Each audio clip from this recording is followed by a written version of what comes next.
안녕하세요. 지피입니다. 오늘 주말을 맞이해서 시바이누에 관한 여러 가지 소식들이 좀 들려오고 있는데요. 매번 그랬듯이 좋은 뉴스 그리고 나쁜 뉴스가 있습니다. 좋은 뉴스만 나온 적도 없고 나쁜 뉴스만 나온 적도 없습니다. 매번 함께 나오기 때문에 우리가 판단하고 결정할 때 이런 부분들이 굉장히 어렵죠. 그래서 우리가 뉴스만 보고 판단하는 게 아니라 차트의 움직임이라든지 그런 기술적 분석도 같이 병행을 하고 있는 거고요. 최근 가상화폐 시장 분위기가 상당히 좋지는 않습니다. 지난번에도 말씀드렸듯이 트럼프 이 관세 정책이 물론 협상을 위한 미끼로 사용되고 있기 때문에 그에 대한 효과는 제한적이다라고 말씀을 드렸지만 생각보다 강합니다. 이 관세 자체가 목적이 아니기 때문에 결국은 유리한 협상을 위해서 카드로 쓰고 있죠. 여기에 최근에 또 불거져 나왔던 이슈들이 이더리움에 대한 해킹 문제가 또 있었고요. 또 그 이전에는 러거풀 사건들이 계속 발생을 했죠. 사실 트럼프 코인이나 멜라니아 코인, 리브라 코인, 아르헨티나의 리브라 코인 같은 경우도 이런 부분, 그러한 일련의 사건들로 인해서 투자자들이 손실을 굉장히 크게 입으면서 이 가상화폐에 대한 신뢰도가 조금 떨어졌습니다. 특히나 시바이누 같은 경우는 대표적인 밈코인이죠. 그런데 이 러거풀을 발생시킨 또 코인 또한 밈코인이기 때문에 이로 인해서 솔라나도 많이 좀 어려웠고요. 물론 시바이누는 이더리움 기반이죠. 그나마 다행인 게 솔라나 기반이 아니기 때문에 그나마 다행이지만 어쨌든 밈으로 묶여있기 때문에 이 부분 상당히 영향을 안 받을 수는 없습니다. 그런 와중에 어제 이런 기사까지 있었죠. 시바리움 거래량 99% 폭락, 시바이누 끝났나. 아마 이 기사를 보셨던 분들은 더욱 걱정을 많이 하셨을 텐데요. 이 부분에 대해서 결론부터 말씀드리면 걱정 뚝 하시길 바랍니다. 특별히 걱정하실 거는 없다는 말씀을 드리고요. 왜 그런지 영상을 통해서 제가 설명을 드리겠습니다. 이건 2월 7일날 있었던 또 다른 기사죠. 시바리움 24시간 만에 거래량 500만 건 급증했다. 이렇게 나왔고요. 조금 아까 보셨던 뉴스와 정말 상반된 뉴스죠. 그러면서 소각률도 상승했다. 완전히 반대의 뉴스인데요. 이런 부분들을 어떻게 봐야 되느냐. 보시면 아시겠지만 이 거래량 자체가 이 아래 그래프를 보시면 이제 거래량을 나타나고 있는데요. 거래량을 보시면은 이렇게 크게 올라갔다가 조금 주저앉았다가 다시 크게 올라가고 주저앉았다가 이런 패턴이 반복되고 있습니다. 따라서 이걸 기준으로 이렇게 봤을 때는 엄청난 폭발이 일어났다. 또 이렇게 볼 수 있는 거고요. 또 이걸 기준으로 이 뒤에 거를 비교했을 때는 이렇게 큰 거래량이 갑자기 급감했다. 이런 식으로 어떻게 보면은 어느 걸 기준으로 보느냐에 따라서 급증했다도 되고 급감했다도 됩니다. 둘 다 틀린 말은 아니죠. 하지만 지금 거래 패턴을 봤을 때는 이 시바이누 같은 경우, 이 시바리움 같은 생태계 같은 경우에는 이 커뮤니티 자체가 활성화되어 있다 보니까 어떤 이벤트나 뭔가 분위기에 따라서 갑자기 거래량이 한꺼번에 일어났다가 조용했다가 한꺼번에 일어나는 그런 패턴들이 나오고 있는 겁니다. 그래서 이러한 부분들은 시바이누가 뭐가 문제가 생겨서 이렇게 나오는 게 아니라 이 커뮤니티 특성상 이런 패턴이 나오는 거라고 이해하시면 좋고요. 오히려 보시면 아시겠지만 이렇게 급격하게 거래량이 많이 늘어났을 이 빈도가 점점 이렇게 간격이 좁아지고 있죠. 오히려 좋아지고 있습니다. 따라서 여러분들께서 조금 전에 제가 보여드렸던 이런 뉴스 그냥 어그로라고 생각을 하시면 되고요. 또 최근 들어서 가상화폐 전반적인 불안감을 주고 있는 이 양자 컴퓨터 관련한 뉴스도 여러분들이 당분간은 신경을 안 쓰셔도 된다는 말씀을 좀 드리고 싶은데요. 지난 1월에 엔비디아의 CEO죠. 젠슨 황이 이 양자 컴퓨터 관련해가지고 앞으로 상용화 되려면 20년은 걸릴 거다 이렇게 얘기를 한 적이 있었습니다. 그것 때문에 이 양자 컴퓨터 관련 주식이 폭락을 했었는데요. 여기 보시면 5년 내 양자 컴퓨터 상용화 시대가 열린다라고 얘기가 나오죠.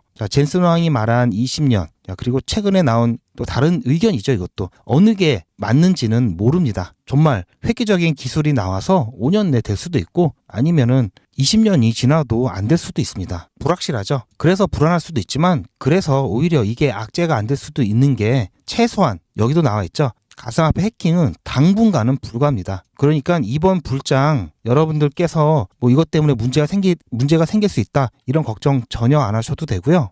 그리고 이 양자 컴퓨터가 상용화가 된다 하더라도 양자 컴퓨터가 해킹을 위해서 만드는 건 아니죠. 여러 가지 분야에 적용이 될 수가 있습니다. 지금 가장 유력하게 적용이 될 수 있는 분야, 의료 바이오 제약 부분이죠. 그리고 AI 부분이고요. 또한 이 양자 컴퓨터를 이용해서 이 가상화폐, 블록체인 기술을 보안에 대한 부분도 마찬가지고 더 업그레이드 할 수가 있는 겁니다. 그렇기 때문에 양자 컴퓨터가 무조건 가상화폐에 대해서 악재다 이런 공식은 아니다라고 말씀을 드리고 싶고요.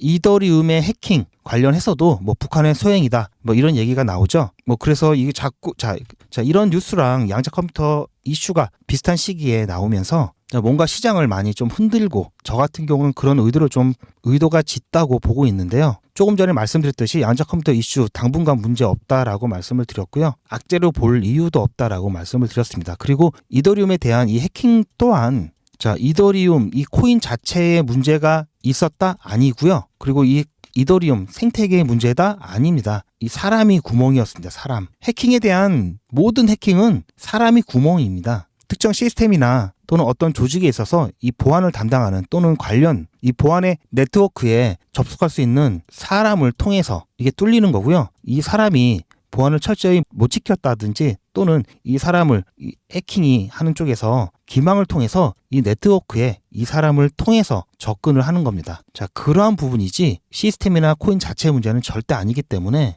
이러한 부분들 보다 AI를 통하고 보다 보안이 강력해진다면 사람이 인위적으로 할 수 있는 그런 여지를 조금씩 줄인다면 이 부분도 충분히 방지할 수가 있습니다. 하지만 대부분의 사람들은 이런 부분에 대해서 신경을 안 쓰죠. 그냥 이런 뉴스가 나오고 이렇게 되면은 내 거 다 털리는 게 아니냐 이렇게 걱정이 돼서 뭐 일제히 하락이 나올 수도 있는데요.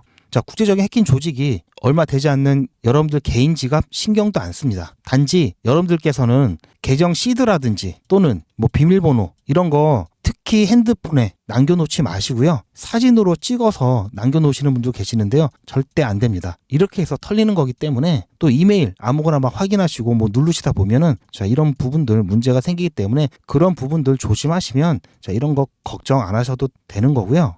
제가 보고 있는 시바이누의 가장 큰 리스크는 조금 전에도 말씀드렸듯이 이 러그풀로 인한 밈코인에 대한 신뢰도 하락입니다. 이미 밈코인에 대한 신뢰도가 많이 하락됐기 때문에 회복은 시간이 좀 걸릴 것으로 보고 있고요. 그리고 시바이누 또한 밈코인이란 딱지 떼기가 어렵죠. 그러다 보니까 아무래도 영향을 받을 수밖에 없습니다. 지금 또 다른 러그풀 사건이 나온다든지 이 부분에 대해서 계속해서 집중 공격을 받으면 이 밈코인 섹터 같은 경우 이번 불장에서 조금 힘들 수 있다라는 생각이 좀 들고요. 그래서 시바이누는 더욱더 이 유틸리티성을 강화하면서 단순한 밈코인을 넘어서서 단순한 이 밈코인과는 조금 차별화를 둬야 하고요.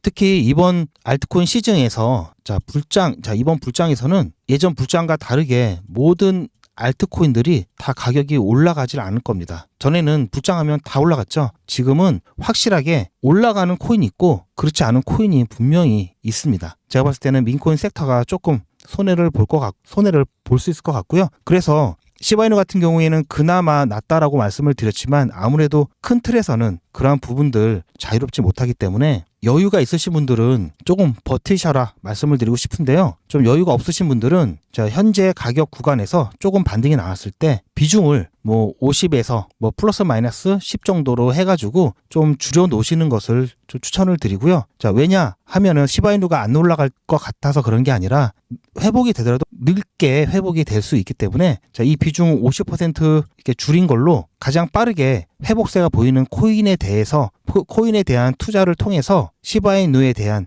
회복을 기다리면서 먼저 수익을 올리고 계시길 추천을 드리는 개념에서 이렇게 말씀을 드리는 거고요.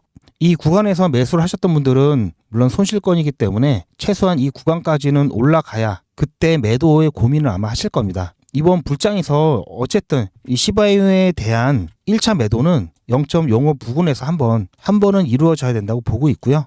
아직 본격적인 불장은 시작 안 했지만 그래도 조금씩 그런 기미도 나오고요. 특히 어제 SEC에서 코인베이스와의 소송을 철회를 합의했죠. 이게 시작입니다. 지금 SEC와 이 소송 문제로 발이 묶여있는 여러 코인들이 있죠. 자, 이걸 시작으로 해서 그런 코인들에 대한 SEC의 이 법적 분쟁, 뭐 소송이라든지 이런 부분의 이제 해소를 통해서 코인 시장에 대한 분위기가 충분히 반전될 수 있다고 보고 있고요. 이 민코인 섹터는 당분간 이 신뢰도 회복에 대한 부분 때문에 아마 반등이 좀 늦게 나올 수 있다라는 점 다시 한번 안내를 드리고요. 우선 이 소송에 연루되어 있는 여러 코인들 있죠. 뭐 솔라나나 에이다 그리고 리플, XRP 이 등등의 코인들 같은 경우에는 아마 보다 빠르게 치고 올라갈 것으로 보고 있습니다. 그래서 일단은 여유가 있으신 분들은 그냥 그대로 좀 버텨 주셔도 상관은 없는데요. 여유가 없으신 분들은 일단 조금 반등이 나왔을 때 비중을 좀 줄이신 다음에 그 비중으로 조금 전에 말씀드렸던 SEC와의 법적인 문제에 연루되어 있던 코인들에게 지금 미리 확보를 하시기를 추천드립니다. 그래서 이렇게 쭉 오른 다음에 어느 정도 좀 수익 보시고 빠져나온 다음에 그 다음 이 민코인 섹터가 신뢰도를 어느 정도 회복을 하면서 솔라나가 올라가면서 같이 이럴 때 비중을 늘리면서 다시 한번 수익화하는 방향으로 대응을 추천을 드립니다.